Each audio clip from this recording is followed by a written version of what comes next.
Akşam oynardık biz bir bahçede, asla yorgunluğu kalmazdı yada.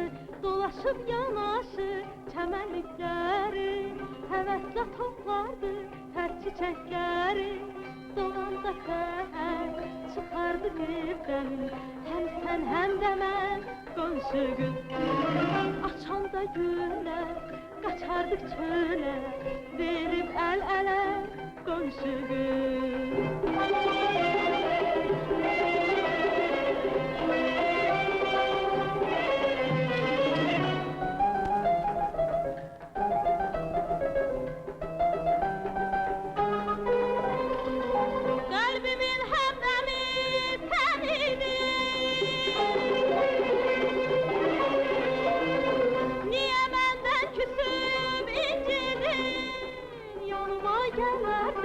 Her beni görəndə, əlvan çiçəklərdən dəstələr hörəndə, onu əlimdən alıb qaçardım, quş dəz uçardım qonşu qız. Bu əhvalatlar soruşma nədir, xoş xatirədir qonşu qız.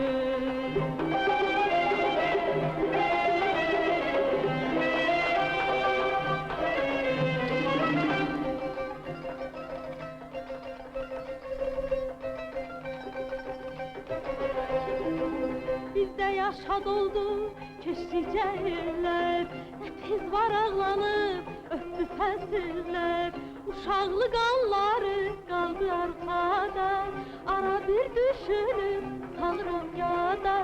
Gələzəl kitə biz gülə-gülə, verək əl-ələ qonşu qız. Açmaq istərəm bugün qəlbimdən, keçən sözümən qonşu qız.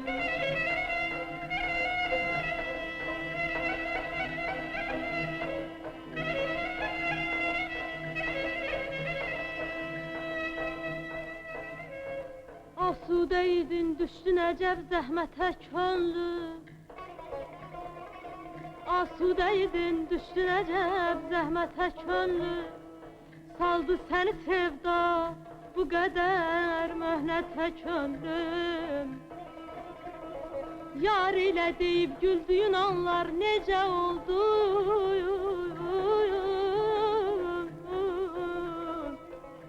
Həsrət qoyub hicran səni bir söhbətə könlüm. Nadanlara baş əyməyə gəl getsə həyatın, nadanlara baş əyməyə getsə həyatın, dəyməz bu cahanın varı bir minnətə könlüm. Aman ay aman, aman ay aman, ay canım ey. Kalbimin hamdemi senidir. Niye benden küsüp incidin? Yanıma gelerdin her beni görende, elvan çiçeklerden dəstələr hörəndə, onu elimden alıp kaçardım, kuşlar uçardım qonşu qız. Bu əhvalatlar soruşma nədir, xoş xatirədir qonşu qız.